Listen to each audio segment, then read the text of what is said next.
بسم اللہ الرحمن الرحیم۔ السلام علیکم ورحمۃ اللہ وبرکاتہ۔ عزیز طلبہ، امید کرتا ہوں آپ بخیر و عافیت سے ہوں گے انشاءاللہ۔ آج ہمارا سبق نمبر 12 ہے۔ گزشتہ سبق میں ہم نے عقائد نصفیہ کی خصوصیات جانی۔ آج ہم شرح عقائد کی کیا خصوصیات ہیں، امام تفتازانی رحمۃ اللہ علیہ نے اس کتاب کو کن خصوصیات کا حامل بنایا ہے، آئیے ہم آج کے سبق میں جانتے ہیں۔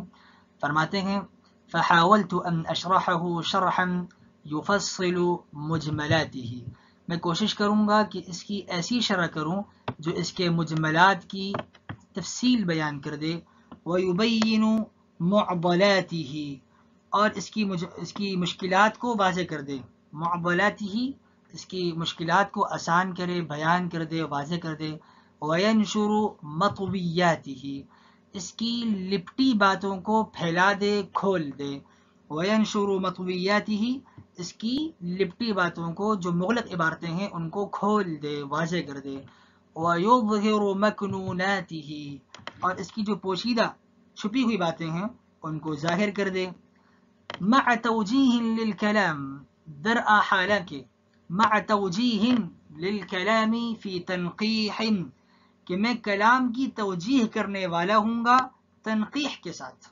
یعنی میں جو کوشش کروں گا شرح کروں، مجملات کی تفصیل بیان کروں، مشکلات کو بیان کروں، لپٹی باتوں کو پھیلاؤں، کھولوں، چھپی ہوئی باتوں کو یظہر مکنوناتی ان کو ظاہر کروں، تو یہ سارا کس طرح کر رہا ہوں گا؟ اس حال میں کہ توجیہ للکلام فی تنقیح، فرماتے ہیں کہ کلام کی توجیہ کرنے والا ہوں گا تنقیح کے ساتھ، وتنبیہ یعنی مع تنبیہ علی المرام فی توضیح مقصود پر آگاہ کرنے والا ہوں گا توضیح کے ساتھ، وضاحت کے ساتھ، وتحقیق للمسائل مسائل کی تحقیق کرنے والا ہوں گا غب تقریر تقریر کے بعد، مسائل کی تحقیق کروں گا تقریر کے بعد، وتدقیق للدلائل اثر تحریر اور دلائل کی تدقیق کروں گا، اس کی باریکیوں کو بیان کروں گا اثر تحریر تحریر کے بعد۔ یہاں فرما رہے ہیں کہ میں تحقیق للمسائل مسائل کی تحقیق کروں گا تقریر کے بعد، اور پھر ان دلائل کی تدقیق کروں گا، مسائل کی تحقیق ہوئی، دلائل کی تدقیق ہو رہی ہے اثر تحریر تحریر کے بعد، وتفسیر للمقاصد بعد تمہید اور مقاصد کی میں تفسیر کروں گا کرنے والا ہوں گا بعد تمہید تمہید کے بعد، وتکثیر للفوائد مع تجرید اور فوائد کی کثرت کرنے والا ہوں گا، بہت زیادہ فوائد کو کثرت سے بیان کرنے والا ہوں گا، مع تجرید تجرید کے ساتھ، قاویا کشح المقال درآ حالہ کے قاویا لپیٹنے والا ہوں گا کشح المقال گفتگو کے پہلو کو، گفتگو کے پہلو کو لپیٹنے والا ہوں گا کس چیز سے؟ عن الاطالۃ والاملال، یعنی اس میں طوالت بھی نہیں ہوگی اور اس میں بوریت بھی نہیں ہوگی، اکتاہٹ بھی نہیں ہوگی، تو گفتگو کے پہلو کو لپیٹوں گا دراز ہونے سے، الاطالہ کشح المقال عن الاطالہ لمبا ہونے سے، پھیلنے سے، اور والاملال اکتاہٹ میں ڈالنے سے، اکتاہٹ بھی نہیں ہوگی، ومتجافیا عن طرفی الاقتصاد اور دوری اختیار کرنے والا ہوں گا عن طرفی الاقتصاد میانہ روی کی دونوں طرفوں سے، اور وہ کیا ہیں؟ الاطناب والاخلال میانہ روی کی دونوں طرف، یعنی اطناب اور اخلال سے میں دوری اختیار کرنے والا ہوں گا، کنارہ کش ہونے والا ہوں گا، واللہ الہادی الی سبیل الرشاد اللہ ہی رہنمائی کرنے والا ہے ہدایت کے، الی سبیل الرشاد ہدایت کے راستے کی طرف، والمسئول اور وہی اسی سے سوال کیا جاتا ہے، اسی سے مدد طلب کی جاتی ہے، کس لیے؟ لنیل العصمت والسداد اسی سے سوال کیا جاتا ہے غلطی سے بچاؤ کے لیے، والسداد درستگی حاصل کرنے کے لیے، وہو حسبی اور وہ مجھے کافی ہے، میرے لیے کافی ہے، ونعم الوکیل اور وہ بہترین مددگار ہے، کارساز ہے، ونعم الوکیل وہ بہترین اچھا کارساز ہے۔ اس عبارت میں امام تفتازانی رحمۃ اللہ علیہ نے شرح عقائد یعنی متن کی جو شرح کریں گے تو شرح کن کن خصوصیات کی حامل ہوگی، اس کے حضرت نے یہاں پر ایک خاکہ کھینچا ہے اور ایک نقشہ یہاں پر بیان فرمایا ہے.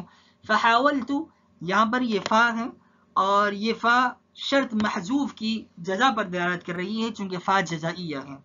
تو اب وہ شرط کیا ہے؟ اذا كان الامر كذلك فحاولت. اذا كان الامر یہ فا بتا رہی ہے کہ اس سے پہلے شرط یہاں پر محذوف ہے اور شرط یہ کہ جب یہ صورتحال ہو. اذا كان الامر كذلك یعنی اس سے پہلے جو عبارتیں گزری ہیں جب یہ صورتحال ہو تو میں کوشش کروں گا کہ میں اس طرح اس کی شرح کرتا جاؤں اور اس طرح میں اس کی تفصیلات کو سامنے لاتا چلا جاؤں. مجملاتی مجمل کسے کہتے ہیں؟ مجمل یہ مجملات مجمل کی جمع ہے. مجمل اسے کہتے ہیں جس میں بہت سارے معانی کا احتمال ہو، بہت سارے کثیر معانی کا ازدحام ہو، اسے مجمل کہا جاتا ہے. اصطلاحی تعریف مجمل کی یہ ہے کہ ما خفی المراد منه بحيث لا يدرك بنفس اللفظ، کہ لفظ اس کے معنی کا فہم ممکن نہ ہو الا ببیان، مگر یہ کہ مجمل کے اس لفظ میں کوئی اور بیان ہو تو اس سے ہم اس کے معنی کو سمجھ سکتے ہیں، ورنہ مجمل لفظ کی جو مراد ہے وہ مخفی ہے، واضح نہیں ہے اور نفس لفظ سے اس کے معنی کو ہم سمجھ نہیں سکتے. لا يدرك بنفس اللفظ الا ببیان، تو ہم اس کی مزید بیان کے محتاج ہوتے ہیں جو اس کی تشریح کر دیں. ويبين معضلاته، معضلات یہ اعضال سے ہیں، باب افعال سے ہیں معضلات. اور اسم الفاعل ہے، اسم الفاعل سے ويبين معضلاته، اسم الفاعل سے یہ مشکلات اور شدائد کے معنی میں آتا ہے.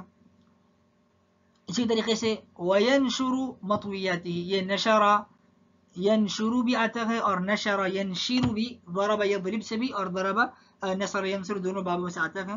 یہاں پر ینشر سے مراد ظاہر کرنا، پھیلانا. مطویاتہ طوی یطوی کے باب سے ہے، طوی یطوی لفیف مقرون ہے. اور ضرب یضرب کے باب سے ہے، اس میں مفعول کی صیغہ ہے مطوی کا، اس میں مرمی کا قاعدہ جاری ہوا تو مطوی بن گیا اور مطوی کی جمع مطویات، جمع مؤنث اس کی یہاں پر جمع لائی گئی ہے. وَيُظْهِرُ مَكْنُونَاتِهِ، اور اس کی پوشیدہ مکنونات، پوشیدہ چیزیں، کن یکن سے ہے، کن یکن باب ضرب یضرب سے ہے، یعنی وہ چیزیں جو چھپی ہوئی ہوں ان کو کھول دینا، یہ بھی مستور چیزوں کے معنی میں ہے. مع توجیہ للکلام فی تنقیح وتنبیہ، اب یہ مع توجیہ یہ عبارت حال بنتی ہے کس کے لیے؟ یا تو یہ یفصلو کے لیے بنے گی یا یہ حاولتو کے لیے حال بن جائے گی. یعنی یفصلو کی ضمیر جو فاعل بن رہی ہے ہوا ضمیر، اس سے حال بن جائے گی مع توجیہ، یا حاولتو کی جو ضمیر ہے فاعلیت کی تو اس سے یہ حال بن جاتی ہے. توجیہ کہتے کسے ہیں؟ توجیہ کے بہت سارے معنی کیے جاتے ہیں. توجیہ کا معنی ایک تو یہ آتا ہے کہ ایسے محتمل وجہ بیان کرنا جس میں دونوں پہلوؤں کا احتمال ہو. جیسے کہا جاتا ہے نا کہ خاط لی زید خباء، میرے لیے زید نے کپڑے سیے، لیت عینیہ سوا، کہ دونوں آنکھیں اس کی ایک طرح ہوتی. اب اس سے مدح مراد ہے یا ذم مراد ہے کوئی پہلو واضح نہیں ہے. اگر وہ کانا ہو تو لیت عینیہ سوا، اب اس سے مراد یہ بھی ہے کہ اس کی دوسری آنکھ ٹھیک ہو. یہ معنی بھی ہو سکتا ہے کہ اس کی دونوں آنکھیں ایک طرح ہوں یعنی دونوں خراب ہو جائیں، تو اس سے دونوں پہلو ہوئے. اور توجیہ کا ایک معنی یہ بھی آتا ہے کہ کلام کو اس وجہ پر، اس طرز پر لانا کہ اس سے خصم کا، مخالف کا کلام دفع ہو جائے اور وہ ختم ہو جائے. اور یہ بھی معنی ہوتا ہے کہ اراد الکلام بوجہ ینافی کلام الخصم، کہ وہ سامنے والے کے کلام کو مندفع کر رہا ہو، اس کی نفی کر رہا ہو، اس کو ختم کر رہا ہو. یہ بھی توجیہ کے معنی میں آتا ہے. توجیہ کے معنی اور بھی بیان کیے جاتے ہیں. باقی توجیہ کے معنوں میں یہاں پر مراد یہی ہے کہ میں کلام کی توجیہ یعنی اس کے اندر جو اس میں جو معانی چھپے ہوئے ہیں ان معانی کی میں وضاحت کرتے ہوئے اس کو لاؤں گا. جیسے کہ کہا جاتا ہے کہ جعل الکلام متوجہا الی المطلوب، کہ کلام کو مطلوب کی طرف متوجہ کر دینا، یا استخراج وجہ من وجوہ صحت الکلام، کہ کلام کی صحت میں ہم مختلف وجوہات میں سے کسی ایک وجہ کو نکال لینا. تو یہاں پر توجیہ سے مراد جو اس کے مختلف پہلو ہیں ان میں سے کسی ایک پہلو کی تخصیص کر دینا، اور یہ یعنی اس کو خاص کر دینا توجیہ سے مراد لیا جا رہا ہے. تنقیح کا معنی ہم پہلے پڑھ چکے ہیں اور مراد یہی ہے کہ زوائد سے یہ کتاب انشاءاللہ خالی ہوگی اور اس میں زائد چیزیں نہیں ہوں گی بلکہ اس کو حش اور زوائد سے خالی کر دیا گیا ہوگا. وتنبیہ علی المرام فی توضیح، وتنبیہ یعنی متوجہ کرنا، میں آگاہ کرنے والا ہوں گا، اور علی المرام مقصود پر، فی توضیح وضاحت کرتے ہوئے، وتحقیق للمسائل غب تقریر، مسائل کو میں دلائل سے براہین سے ثابت کروں گا. تحقیق للمسائل، مسائل کو دلائل سے براہین سے حجتوں سے واضح کرنا اور ثابت کرنا، اس بات دلائل کے ساتھ ہوگا. غب تقریر، تقریر کے بعد، غبہ یہاں پہ بعد کے معنی میں ہے، عقیب کے معنی میں یعنی بعد کے معنی میں آتا ہے، تقریر کے بعد. وتدقیق للدلائل اثر تحریر، اور دلائل کی میں تدقیق کرنے والا ہوں گا تحریر کے بعد. اب یہاں مراد کیا ہے؟ اصطلاح میں تدقیق کہتے ہیں چھپی ہوئی باتوں کو نکال کر رکھ دینا. اب بعد حضرات کہنا یہ ہے کہ مسائل کا دلائل سے اس بات کرنا تحقیق کہلاتا ہے، اور پھر مسئلے کے دلائل کو دوسرے دلائل سے ثابت کرنا تدقیق کہلاتا ہے. ایک مسئلے پر میں دلائل لے کر آیا اور یہ میں نے تحقیق کر دی، پھر ان دلائل کے صحیح ہونے پر دلائل میں نے قائم کیے، تو یہ دلائل علی صحت الدلائل جو ہوں گے یہ تدقیق کہلاتا ہے. جبکہ بعد حضرات نے اور معنی بھی بیان کیے ہیں کہ حقائق اشیاء کو اس طریقے پر بیان کر دینا کہ اس کی تہ تک رسائی ہو جائے، یہ تدقیق کہلاتا ہے. اثر تحریر، اثر تحریر مطلب بھی تحریر کے بعد میں اس کو لے کر آؤں گا، یہ بھی ظرف ہے عقیب اور بعد کے معنی میں یہ استعمال ہوتا ہے. تفسیر ظاہر کرنا، کھولنا، بیان کرنا. تفسیر للمقاصد یعنی کشف و ایضاح، واضح کر دینا، اس کو کھول دینا. تو میں مقاصد کو کھول دوں گا، بیان کروں گا تمہید کے بعد. تمہید کا معنی لغتاً معنی اس کا آتا ہے بچھانا. اصطلاح میں ایسے کلام کو تمہید کہا جاتا ہے جس پر مقصود موقوف ہو. مطلب یہ ہے کہ مبادیات کے ذکر کر دینے کے بعد مقاصد کی وضاحت کر دی جائے گی. وتکثیر للفوائد مع تجرید، فوائد کی کثرت ہوگی مع تجرید، اس کے اندر اضافہ نہیں ہوگا، اس کے اندر بے زائد چیزیں نہیں ہوں گی، بے معنی چیزیں نہیں ہوں گی، زائد چیزیں نہیں ہوں گی. مع تجرید ایسی چیزیں نہیں ہوں گی جن سے فائدہ نہ ہو. زوائد کو حذف کرنے کے بعد کتاب کو فوائد کثیرہ پر مشتمل کیا جائے گا. طاویا کشح المقال عن الاطالة والاملال. کیا مطلب طاویا؟ یہ بھی اشرح یا حاولت کی ضمیر سے حال بنتا ہے، اور یہاں پر مجازن معنی طاویا کشح المقال سے مراد یہ اعراض کرنے میں، کہ ہم اعراض کر رہے ہوں گے کہ ہم باتوں کو پھیلائیں نہیں بلکہ مقصودی باتیں کر کے زیادہ سے زیادہ فوائد کو لے کر آئیں.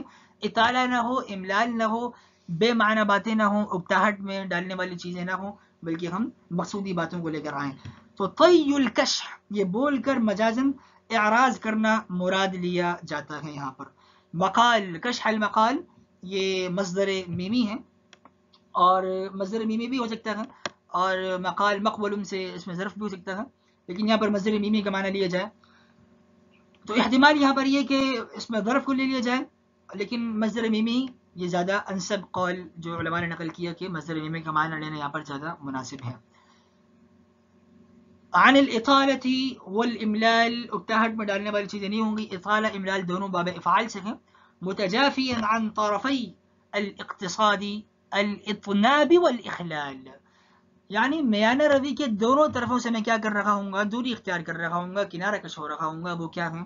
اطناب بھی نہ ہو، بہت زیادہ اس میں اختصار بھی نہ ہو، اخلال بھی نہ ہو، زیادہ دراز بھی نہ ہو اس میں، اور زیادہ اس میں زیادتی بھی اس میں نہیں ہوگی، اور بہت زیادہ اس میں اختصار بھی نہیں ہوگا.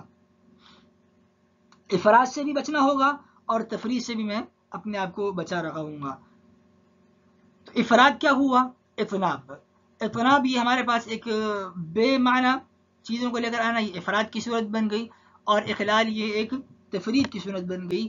یعنی نہ تو بہت زیادہ کلام پھیلا ہوا ہوگا، اور نہ ہی بالکل اتنا ہوگا کہ وہ متاثر ہو جائے اور بہت ہی مختصر ہو کہ اس کے معنی ہی سمجھ میں نہ آئے، بلکہ درمیانہ ہوگا، نہ زیادہ پھیلا ہوا ہوگا نہ بہت زیادہ مختصر ہوگا. واللہ الہادی الی سبیل الرشاد. الرشاد سے مراد اہل سنت والجماعت کے طریقہ ہے. سبیل الرشاد سے یعنی ہدایت کا راستہ، اور وہ راستہ وہی ہے ما انا علیہ و اصحابی، رسول خدا صلی اللہ علیہ وسلم فرماتے ہیں جس پر میں ہوں اور میرے صحابہ ہیں، یعنی جماعت صحابہ رضی اللہ عنہم اجمعین جس راہ پر گامزن ہیں وہی اہل سنت والجماعت کی پہچان ہے، اور وہی فرقہ ناجیہ ہیں. اس کے علاوہ جو فرقے ہیں وہ فرقے فی النار ہیں، الا واحدہ ما انا علیہ و اصحابی، اور یہی یہاں پر سبیل الرشاد سے مراد ہے کہ اہل سنت والجماعت کا راستہ. والمسئول وہ ذات جس سے سوال کیا جائے، یعنی ذمہ دار کے معنی میں، ذمہ دار کو بھی مسئول کہا جاتا ہے چونکہ وہ اس سے سوال کیا جاتا ہے، اس سے پوچھا جاتا ہے. تو لیکن ہم یہاں پر اللہ سبحانہ و تعالیٰ سے مدد طلب کر رہے ہیں، سوال کر رہے ہیں، اللہ سے ہم راستے کی ہدایت مانگ رہے ہیں. واللہ الہادی الی سبیل الرشاد والمسئول لنیل العصمت والسداد.